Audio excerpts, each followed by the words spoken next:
का कागज छिपा लीजिए। कांग्रेस नेता जयराम रमेश का पीएम मोदी पर कटाक्ष, कहा पीएम की भाषा विश्व गुरु वाली, पीएम मोदी विश्व गुरु नहीं विश्व गुरु। यूपी के कन्नौज से लोकसभा चुनाव लड़ सकते हैं सपा अध्यक्ष अखिलेश यादव, सूत्रों के हवाले से जानकारी। सपा ने तेज प्रताप को दिया कन्नौज से टिकट। हिमाचल प्रदेश की मंडी से कांग्रेस उम्मीदवार विक्रमादित्य सिंह का दावा, कहा हिमाचल की चारों सीटें कांग्रेस जीतेगी, बीजेपी को जो मुद्दे उठा रही है उनसे जनता थक चुकी है। हिमाचल की बात है, हिमाचल में हम 100% चारों सीटें भी जीतेंगे, लोकसभा भी जीतेंगे, विधानसभा भी जीतेंगे। और जो ये मसले उठा रहे हैं, ये जनता इनको सुनकर जो है जनता के कान जो है वो पक चुके हैं। उत्तर प्रदेश के अमरोहा से कांग्रेस और आम आदमी पार्टी के नेताओं की भिड़ंत सामने आई। मंच से उतारने को लेकर आपस में ही भिड़ गए दोनों दल के नेता, घटना का वीडियो हुआ वायरल। बीजेपी नेता अमित मालवीय का सीएम ममता बनर्जी पर हमला, कहा ममता सरकार का poster boy rapist Shahjahan Sheikh की निकल गई है कड़ी। छत्तीसगढ़ के अंबिकापुर में आज प्रधानमंत्री नरेंद्र मोदी जनसभा को संबोधित करेंगे। सभा के दौरान पीएम जनता को गिनाएंगे अपने कार्यकाल की उपलब्धियां। पीएम मोदी आज छत्तीसगढ़ के बाद मध्य प्रदेश में भी चुनावी रण में दिखाई देंगे। पीएम आज मध्य प्रदेश के भोपाल में करेंगे mega road show. Road show के बाद बैतूल और सागर में रैली को संबोधित भी करेंगे। आज गृह मंत्री अमित शाह पीएम मोदी के संसदीय क्षेत्र वाराणसी का दौरा करेंगे। शाह इस दौरान केंद्रीय चुनाव कार्यालय का उद्घाटन करेंगे और यहां अमित शाह 2 दिनों के दौरे पर रहेंगे। शाह के दौरे से पहले सभी तैयारियां पूरी कर ली गई हैं। लोकसभा चुनाव के दूसरे चरण के लिए आज शाम थम जाएगा चुनाव प्रचार। आखिरी दिन अमित शाह केरल और महाराष्ट्र में रैली को संबोधित करेंगे। बिहार की चुनावी समर में आज से जेपी नड्डा की होने वाली है एंट्री। आज जेपी नड्डा भागलपुर, खगड़िया और झंझारपुर में रैली को संबोधित करेंगे। लोकसभा चुनाव को लेकर एक्शन मोड में प्रधानमंत्री नरेंद्र मोदी छत्तीसगढ़ में। पीएम मोदी ने किया धुआंधार प्रचार। प्रचार के दौरान पीएम मोदी ने कांग्रेस पर जमकर हमला बोला, कहा कांग्रेस आपकी संपत्ति छीनकर खास लोगों में बांटने की साजिश रच रही है। आरक्षण को लेकर भी पीएम मोदी ने कांग्रेस को घेरा। पीएम मोदी बोले कांग्रेस राज में हनुमान चालीसा सुनना भी गुनाह है और ये केवल मुसलमानों को आरक्षण देना चाहते हैं। मेरी गारंटी है रिजर्वेशन कभी खत्म नहीं होगा।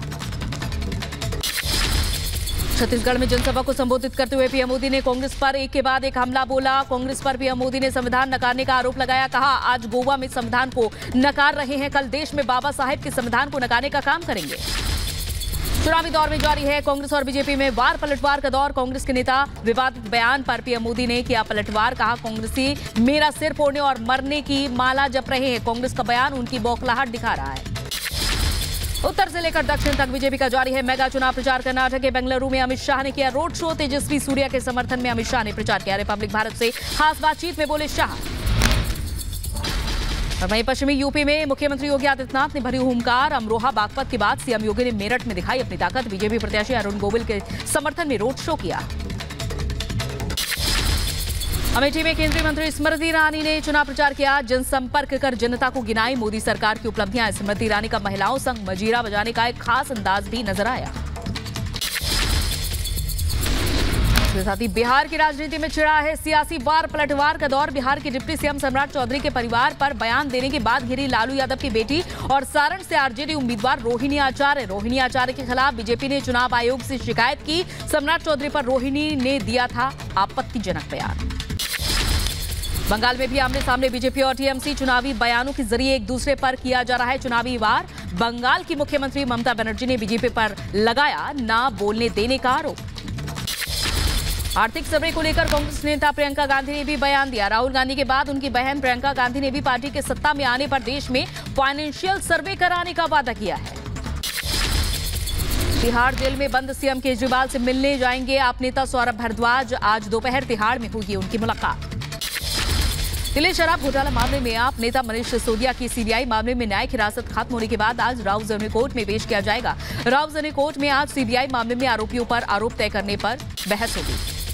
दिल्ली के सीएम केजरीवाल के खिलाफ ईडी की शिकायत पर आज राउज़नी कोर्ट में सुनवाई। एसीएमएम कोर्ट की तरफ से जारी समन को चुनौती देने वाली केजरीवाल की याचिका पर राउज़नी कोर्ट में आज सुनवाई होगी। राउज़नी कोर्ट मामले में कानूनी पहलुओं पर सुनवाई करेगा। हालांकि केजरीवाल एसीएमएम कोर्ट के समन पर पेश हुए थे। विदेश मंत्री एस जयशंकर का दावा, मुंबई आतंकी हमले में एक यूपीए सरकार ने आतंकियों के खिलाफ नहीं की थी कोई भी सैन्य कार्रवाई। Chief of army staff general Manoj Pandey ने AIMA के 9वें राष्ट्रीय नेतृत्व सम्मेलन में भाग लिया और खास मौके पर सेना के कई शीर्ष अधिकारी मौजूद रहे। कर्नाटक में नेहा हिरेमठ की हत्याकांड को लेकर देश भर में आक्रोश है। नेहा को इंसाफ दिलाने के लिए बेंगलुरु में बीजेपी महिला मोर्चा ने निकाला कैंडल मार्च। हुबली में ABVP कार्यकर्ताओं ने मशाल जुलूस निकालकर प्रदर्शन किया। भारी संख्या में कार्यकर्ताओं ने प्रदर्शन में हिस्सा लिया और इस दौरान प्रदेश सरकार पर कानून व्यवस्था संभाल ना पाने का भी आरोप लगाया। कर्नाटक में नेहा हत्या केस में बीजेपी नेता शहजाद पूनावाला का कर्नाटक सरकार पर बड़ा हमला। कहा, इंसाफ की राह में रोड़ा अटका रही है कांग्रेस की सरकार। न्याय के बदले अन्याय का सामना करना पड़ रहा है कर्नाटका कांग्रेस की सरकार की वजह से। उनके पिता ने बताया कि कैसे जांच ठीक से नहीं की जा रही है, गुनहगारों को पकड़ा नहीं जा रहा है। यूपी के गाजीपुर में विसरा रिपोर्ट आने के बाद फिर शुरू हुआ आरोप प्रत्यारोप का दौर। मुख्तार अंसारी की विसरा रिपोर्ट पर मुख्तार के बड़े भाई सपा प्रत्याशी अफजाल अंसारी ने प्रतिक्रिया दी। कहा, विसरा और पोस्टमार्टम रिपोर्ट पर भरोसा नहीं। विसरा में नाखून की जांच नहीं हुई है, नाखून और बाल की जांच से ही साबित होगा जहर। उज्जैन का महाकालेश्वर ज्योतिर्लिंग पर 11 नदियों के जल से जलाभिषेक किया गया। मंदिर परंपरा के अनुसार 24 अप्रैल से 22 जून तक मिट्टी के 11 घड़ों से होता रहेगा जलाभिषेक। यूपी के झांसी में बिजली विभाग के कर्मचारी पर रिश्वत लेने का आरोप लगा। एंटी करप्शन विभाग की टीम ने कर्मचारी को 5,000 रुपए रिश्वत लेते हुए पकड़ा। मामले की जांच में जुटा विभाग। आंध्र प्रदेश के नेल्लोर में सोमसिला वन क्षेत्र में लगी भीषण आग। घटना से आसपास के इलाके में अफरा तफरी का माहौल। आग बुझाने का काम जारी। आंध्र प्रदेश के तिरुपति में प्लास्टिक गोदाम में भीषण आग लग गई। घटना की जानकारी मिलने के बाद मौके पर पहुंची फायर ब्रिगेड की टीम। आग पर काबू पाया गया। गुजरात के अहमदाबाद में दर्दनाक सड़क हादसा हुआ। बाइक सवार को बस ने कुचला। हादसे का CCTV फुटेज आया सामने। पुलिस ने बस ड्राइवर को हिरासत में लिया। यूपी के बदायूं में संदिग्ध हालात में मिला युवक का फंदे से लटका हुआ शव। पुलिस ने लाश को कब्जे में लेकर पोस्टमार्टम के लिए भेजा। मामले की जांच में जुटा पूरा पुलिस प्रशासन।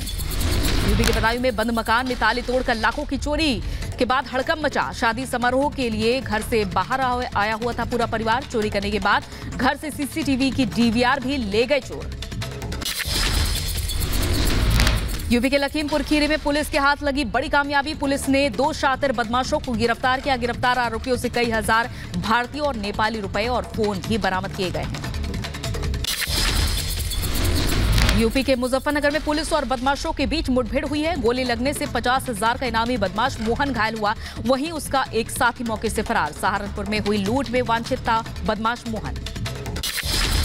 राजस्थान के भीलवाड़ा में फायरिंग से मचा हड़कंप। सुभाष नगर मलान क्षेत्र की घटना। पुरानी